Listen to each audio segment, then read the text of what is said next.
Bonsoir, ici Charlie et re-bienvenue à ma nouvelle chaîne YouTube. Comme vous savez, pour ceux qui ont vu mon annonce la semaine dernière, je suis maintenant courtière immobilière résidentielle et aujourd'hui, j'avais envie de faire une petite vidéo pour commencer, inaugurer la série de vidéos à tous les dimanches. Je vais publier une vidéo sur l'immobilier, que ce soit sur vos questions, sur des sujets que je trouverais importants à vulgariser par rapport à l'immobilier, sur comment accéder à la propriété, comment acheter. Cette semaine, j'ai passé beaucoup de temps à élaborer plein de sujets que je voulais discuter et je me suis dit que pour commencer cette série de vidéos, j'allais commencer par une petite story time. Quand j'ai acheté mon premier condo en 2019, comment ça s'est passé, les taux hypothécaires, tout ça. Quand j'ai commencé en 2019, je ne connaissais absolument rien de l'immobilier. J'étais juste curieuse. Je voulais investir, je voulais faire quelque chose qui allait me rapporter à long terme. J'étais tannée de dépenser à chaque mois des milliers de dollars pour faire grossir le portefeuille d'un propriétaire qu'on connaît pas pantoute. Donc, on voulait investir dans l'immobilier, ça faisait vraiment longtemps et puis je me suis lancée là-dedans, j'avais envie de partager mon histoire parce qu'il y a beaucoup d'erreurs que j'ai fait que je ne referai pas, mais il y a aussi beaucoup de choses qui ont été extrêmement bénéfiques. Donc, je voulais vous partager un peu mon expérience. Alors, bien avant d'être courtière, j'étais YouTubeuse et je travaillais en restauration, puis mon conjoint travaillait en construction. Et puis, ça faisait vraiment longtemps qu'on parlait d'acheter un condo éventuellement à Montréal parce que ça faisait assez longtemps qu'on était ensemble et qu'on habitait à Montréal pour savoir qu'on voulait continuer dans cette lancée-là. Donc, on savait qu'on voulait s'établir ici. On savait pas nécessairement qu'est-ce qu'on voulait acheter, comment qu'on voulait que ça fonctionne, tout ça. Évidemment, on a acheté avant la pandémie. C'est sûr que ça nous a beaucoup aidé. Mais la façon qu'on s'est retrouvé à acheter notre condo, c'était un peu spécial, honnêtement. On en avait parlé longtemps de l'immobilier, mais c'était un peu quelque chose qu'on avait mis sur le back burner. Ça faisait presque un an qu'on prévoyait s'en aller déménager dans l'Ouest canadien. Alors, c'était notre projet sur lequel on travaillait. On avait même acheté un véhicule spécialement pour se rendre dans l'Ouest canadien. Toutes nos payes s'en allaient dans le voyage dans l'Ouest canadien. On voulait aller passer 3 mois là-bas. Notre but, c'était de partir au printemps 2020. Juste pour vous laisser une petite idée, évidemment, tout ça n'est pas arrivé. On avait plusieurs milliers de dollars d'économisés. Ça faisait un an qu'on économisait pour ça. Ben, il y avait beaucoup d'argent dans notre compte, mais pour nous autres, c'était clair qu'on allait l'utiliser pour l'Ouest canadien. Et là, allez me chercher pourquoi. En novembre 2019, j'ai eu la brillante idée de commencer à regarder pour des condos. Parce que on dirait qu'il y avait comme une petite voix en moi, mon petite intuition me disait « Il me semble que ce serait le fun d'avoir son condo. Il me semble que ce serait le fun d'acheter un condo. » J'avais entendu parler des mises de fonds minimum, comme quoi qu'il y avait possibilité d'acheter un condo sans mettre trop d'argent, sans faire une trop grosse mise de fonds. Donc, je me suis amusée puis je me suis dit, si j'avais acheté un condo, j'achèterais un condo en construction, sur papier, dans le but qu'il prenne de la valeur. Tu sais, ça, c'était vraiment mon idée de quelqu'un qui connaît rien dans l'immobilier. Je me disais, quand tu achètes sur papier, ça doit probablement prendre de la valeur une fois que c'est construit. Ce qui est pas faux. Donc, c'était pas nécessairement une mauvaise intuition. Donc, je me suis mis à regarder tous les projets de condos à Montréal qui étaient en construction et j'ai commencé à envoyer des courriels. Donc, j'ai écrit à tous les projets de construction de condos sur l'île de Montréal. Donc, à travers tous les messages que j'ai envoyés, j'en envoie un à un projet de condo dans Hochelaga Maisonneuve, qui est un quartier que j'avais pas vraiment dans ma mire. Puis pourquoi j'en parle, c'est parce que j'ai un point important à faire là-dessus. Mais j'avais pas l'intention d'habiter dans Hochelaga Maisonneuve. Pour moi, c'était comme, pourquoi j'achèterais dans Hochelaga Maisonneuve? J'avais une idée un peu que, mon Dieu, faudrait surtout pas habiter dans Hochelaga Maisonneuve, c'est pas un bon quartier, ci pis ça. J'ai été tellement heureusement surprise parce qu'au final, oui, j'ai acheté dans Hochelaga Maisonneuve et je ne ferai aucunement les choses différemment. La raison pourquoi j'en parle, c'est parce que souvent, quand on regarde dans l'immobilier, on a des attentes dans nos têtes de qu'est-ce qu'on voudrait comme condo, du quartier qu'on voudrait habiter. J'ai un peu settle, si on veut, pour Hochelaga Maisonneuve avec mon budget puis avec la quantité d'argent qu'on était prêt à mettre dans un condo puis notre capacité financière, ça faisait plus de sens d'acheter en premier un condo dans Hochelaga Maisonneuve. Et au final, j'ai découvert un nouveau quartier que j'adore présentement, puis je me retrouve à payer pas mal moins cher que si j'avais acheté un condo dans le centre-ville. Donc ça, c'était mon premier point. Alors, j'écris à tout plein de projets. Encore une fois, aucunement l'idée d'acheter nécessairement. Et puis, le lendemain matin, c'est le projet de condo qui m'a appelé dans Hochelaga Maisonneuve. Et au début, je vais pas vous mentir, j'étais comme, ouais, peut-être, là, vous êtes comme mon dernier choix en quelque sorte. Ça, c'était mon idée dans ma tête préconçue sur ce projet-là. Donc, ça me tentait pas trop, mais finalement, le directeur des ventes persistait. Il me disait, je sais que le projet vous intéresse pas plus qu'il faut, mais venez juste vous informer, tu sais, ça va vous pratiquer à regarder des projets de condo. Et finalement, le soir même, on va faire des visites.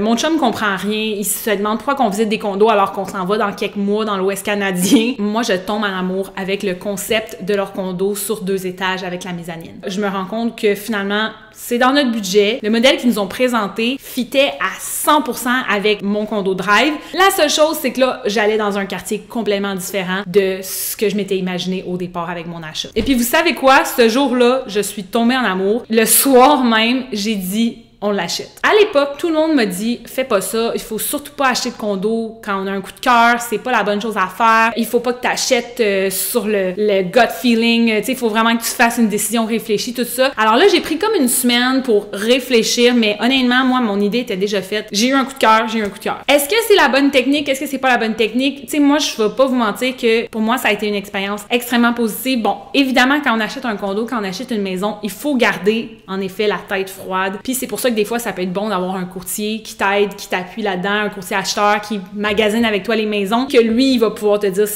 c'est oui ou non une bonne idée. Mais ça reste que, selon moi, quand tu achètes un condo, si tu as un coup de cœur pour une maison ou pour un condo, c'est probablement bon signe. Il faut faire confiance à son gut feeling parce que, voyez, tout le monde me dit achète pas, c'est pas une bonne idée, c'est pas un bon temps. Le monde me disait qu'en 2019, là, c'était pas le bon temps pour le marché, tout était trop cher, tout ça. Écoutez, en 2019, là, tout ce qu'on dit aujourd'hui en 2023, la même chose se disait en 2019, OK? Moi, tout le monde m'a dissuadé, tout le monde me disait que c'était trop rapide. Je vais pas vous mentir, il y a un dicton qui dit « Le bon moment pour investir en immobilier, c'est hier ». Vous savez quoi? J'ai pris le leap of faith. Moi puis mon conjoint, on a décidé d'annuler notre voyage dans l'Ouest canadien et de prendre tout l'argent qu'on avait accumulé pour faire la mise de fonds pour acheter ce condo-là. Est-ce que j'avais l'impression d'être complètement sur la dérape? Oui. Est-ce que j'avais l'impression que j'allais rater ma vie avec ce choix-là? Oui, j'ai eu des moments d'incertitude, mais il y a une partie de moi qui savait que je voulais investir en immobilier, que je pouvais bien attendre 5 ans avant de le faire ou je pouvais commencer tout de suite puis commencer à avoir des résultats plus rapidement. Puis c'est ce que j'ai fait et sincèrement, tant mieux que j'ai fait cette décision-là. En mars 2020, la pandémie a explosé. Puis est-ce que ça a été tout rose? Non. Oui, j'ai acheté avant la pandémie. Oui, j'ai acheté en 2019. Mais ça reste que moi, en 2020, quand tout a fermé, là, j'ai perdu mon emploi. Est-ce que ça a été une source de stress? Est-ce que j'ai pensé avoir fait des erreurs?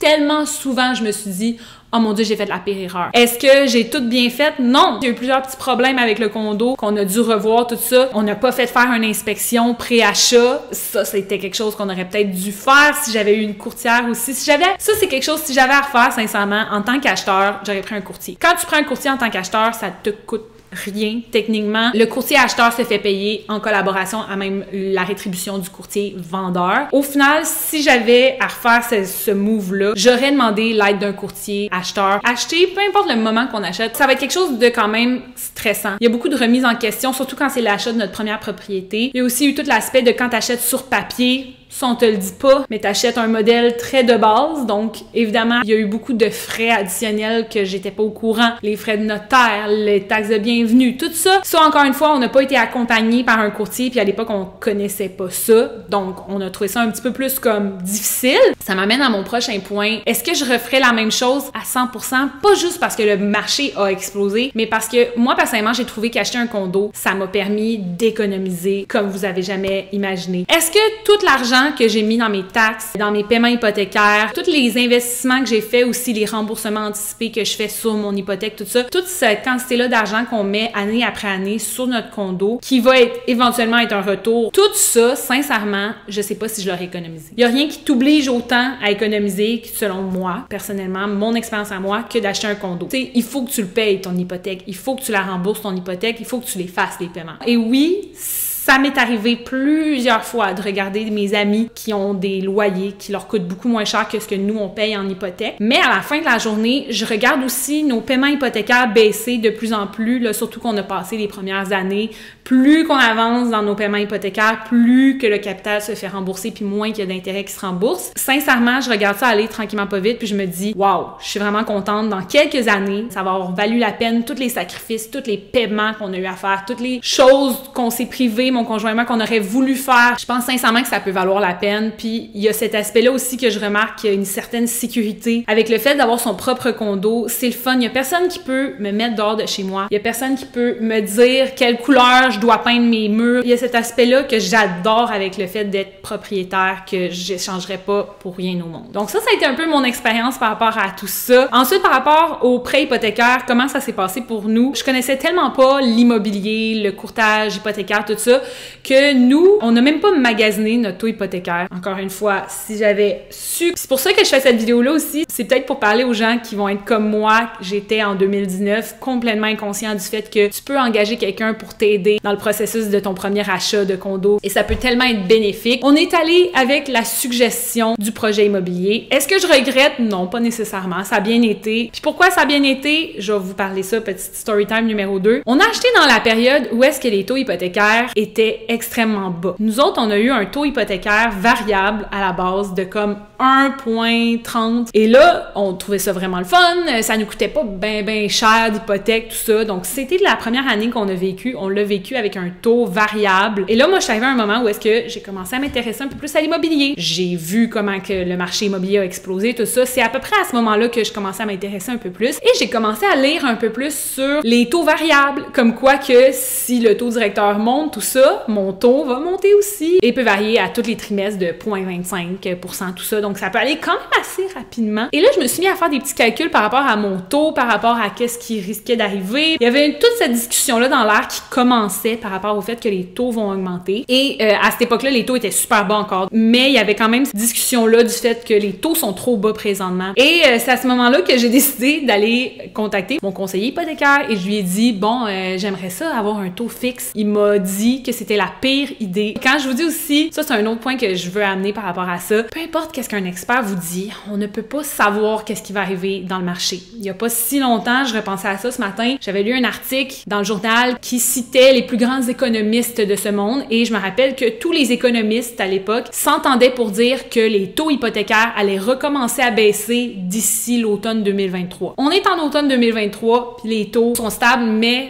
ne sont pas en train de baisser présentement. Donc oui, ce conseiller-là hypothécaire m'a dit « Tu vas payer dans le vide pour rien, les taux sont bas et les taux ne vont pas augmenter. » Encore une fois, j'ai écouté mon gut feeling, c'est encore quelque chose que je vous recommande si vous êtes dans le processus d'acheter, de vendre, peu importe qu'est-ce qu'un expert vous dit, personne a une boule de cristal, personne sait qu'est-ce qui s'en vient dans l'avenir. C'est impossible de prédire à 100% si les taux vont augmenter, si les taux vont baisser. Moi, tout ce que je savais, c'est que j'étais mal à l'aise avec le fait de savoir que mon taux pourrait augmenter à tout moment et que je n'avais pas de contrôle là-dessus. Et j'ai appelé mon conseiller puis je l'ai comme, en quelque sorte, obligée à fixer mon taux malgré qu'est-ce qu'il me disait que c'était pas une bonne idée. J'ai dit parfait, j'adore ton opinion, ça m'intéresse pas. Moi, je veux fixer mon taux sur 5 ans. Et ben j'ai fixé mon taux sur 5 ans à 2,59%, qui est à l'époque, on me disait que c'était énorme. Puis je raconte ça vraiment pour que vous sachiez que dans la vie, il faut que vous soyez à l'aise avec vos décisions financières. Oui, on me disait que c'était ridicule de payer plus cher pour avoir un taux fixe. Personnellement, j'étais plus à l'aise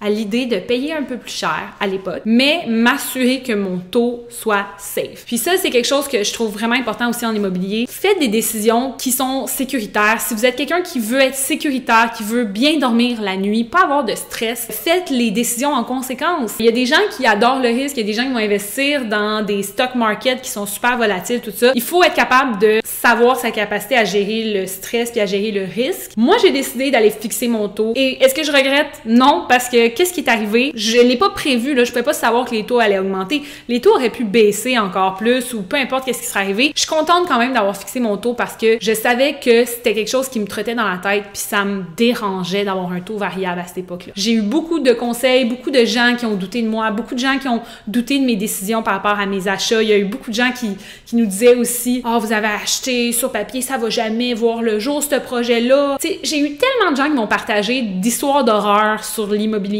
Puis il y a une partie de moi qui était comme, autant que je comprends que les gens, c'est leur mécanisme de défense. Pour les gens qui aiment, ils veulent les protéger, ils veulent se protéger eux-mêmes. Les gens ont tendance à partager un peu comme les inquiétudes qu'ils ont à leurs proches. Mais au final, écoutez-vous. Si vous voulez faire le saut en immobilier, faites-le. Mais dans tous les cas, ce que je vous conseille, si vous voulez investir en immobilier, si vous êtes prêt à faire le saut, si vous êtes prêt à acheter, allez-y, faites-le. Puis mon conseil numéro 1, ce serait tout simplement, si vous êtes pour acheter, si vous voulez investir, acheter en immobilier, contactez un courtier. Ça ne vous coûte rien. Cette personne-là va pouvoir vous accompagner de A à Z. Dans le processus, vous allez avoir de meilleurs résultats. Cette personne-là va pouvoir négocier pour vous, va pouvoir vous accompagner puis vous donner un peu le barème des bonnes étapes à faire. Si jamais en passant, ça vous intéresse, je peux vous accompagner. Si vous êtes dans le processus d'acheter ou de vendre votre propriété, n'hésitez pas.